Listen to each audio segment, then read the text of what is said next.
Hey, what's up, everybody? BDL44 coming into another video. All right, so we have another trade, and guess who's involved? The Blazers. Guess what they're doing? Cap space. You see? You see? If you guys follow me, you know what's going on. You know what's going on. The Blazers have done a fantastic job about capping about their cap space, and that's why none of the analysts or any of the fans seem to really know what's going on. All their trades appear to look crazy, but y'all know I put y'all onto this last summer. They were repeat tax offenders. They were getting docked to no end. $5 million trade exception that everybody gets to use on players, they were sent into the league in infraction money. That needed to stop at all costs for their owner. Just like literally get out of my pockets type stuff. So you knew this is what they needed to do to get out from under that. And their interim GM is doing a fantastic job of creating that cap space to get them out from under that tax exemption or whatever the heck they call that crap. So this is the deal that we're looking at here.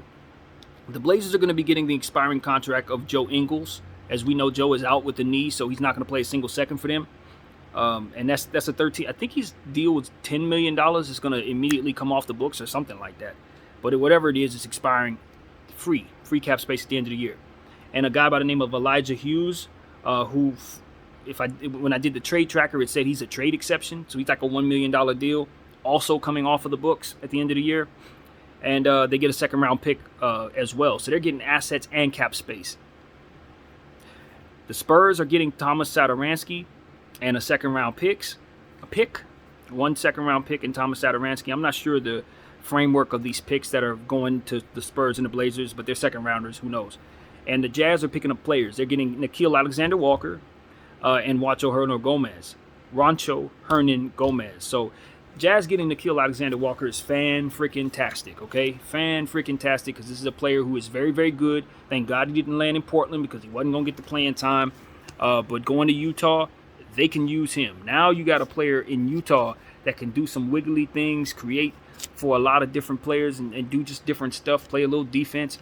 Very talented players headed to Utah right now. I'm very excited for them. And the prospect of being able to have that player develop in their lineup. We know this dude can play. It's just for whatever reason he had fell out of favor in New Orleans, which I just think is just ridiculous. But I've seen him play very well. He's a high-level player that maybe could be an all-star someday, in my humble opinion. So he's been traded twice in the last 2 days, but I think the Utah Jazz will let him land there, and I think they're going to have a role for him playing opposite of Donovan Mitchell, and he gives Donovan Mitchell and Jordan Clarkson another guy like them in their lineup that can do a lot of things. So that's what I think the Jazz were missing, and I love this trade for them. Rancho Hernan Gomez gives them another big that they can have in their lineup. Nothing wrong with that. Thomas Satoransky, I'm not really sure what the Spurs are doing. I like Thomas Satoransky to a degree, but he's kind of just a guy, you know what I mean? But they get that second round pick, and that's what the Spurs are doing for themselves. And then, like I said, the Blazers, they don't care nothing about these players that they're picking up. Joe Ingram's not going to play a single game for the Blazers, likely unless they re-sign him next year, which wouldn't be the worst idea, but you know what they're trying to do. They're trying to get that cap space. So he comes off the books. Elijah Hughes, trade exception, whatever. They can do whatever they want with that. And they got that second rounder. So if you ask me who wins the trade, well, given the fact that I love the fact that the Jazz are getting Nickeil Alexander-Walker, I would say they won the trade. But deep down, I know damn well who won the trade, and it's the Blazers. They're getting out from under that tax infraction situation, and that is key for them. I'm telling you, the Blazers are freeing up more cap space than anybody in the league. They are going from a team who had no wiggle room to a team that's going to be major players over the next several summers if they don't do anything to ruin it. But they're capping, man. They're telling people, oh, we're going to go after a player. No, you're not. You're not going after no win-now player. You're not. Stop telling people that nonsense. What you're doing is trying to get out from under that tax infraction situation that I told everybody about, and you're doing a great job of that. I just wish they would be more forthcoming with their fans so their fans understood what they're dealing with right now. You are going through a full rebuild, and the only thing the Portland Trail Blazers need to be doing right now is exactly what they're doing, which is get cap space and acquire assets. That's it. They're starting the process very well.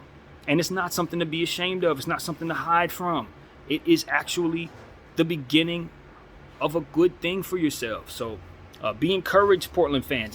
You're gonna suck for a little while. You're definitely gonna be trading Dame, but you guys are going to be major players for whoever comes down the line. So let's say, for example, a big-time free agent needs to find a home. Blazers is going to be a great place for him to land and start his process. 2-3 years down the road, the Zion Williamsons, the LaMelo Balls, and all these different players who are going to be free agents at some point. Blazers are going to be in the mix. So, it's kind of hard to attract free agents, but just the same with cap space. Look at all you can do. You can trade for a guy that has a 3-year deal already on his books. Maybe you can go for a Ben Simmons right now if you choose to, but I wouldn't. I would just keep on creating cap space. I don't know if they're done or not. Obviously, Dame is still in the mix. Trading Dame is probably priority number one as of this moment.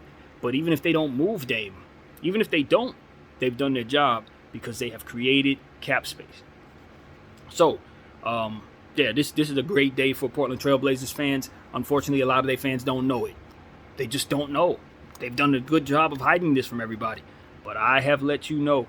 You know what's going on if you follow BDF44. So that's what's going on. I know it's going to be a lot of trades today. Even though a lot of people are saying they don't think it's going to be a active deadline coming up, I disagree. It's a lot of moves that can be made, and I expect this to be the start of a very interesting 24 hours. So that's what I got, man. BDF44. I'll keep you guys updated as I can. Peace.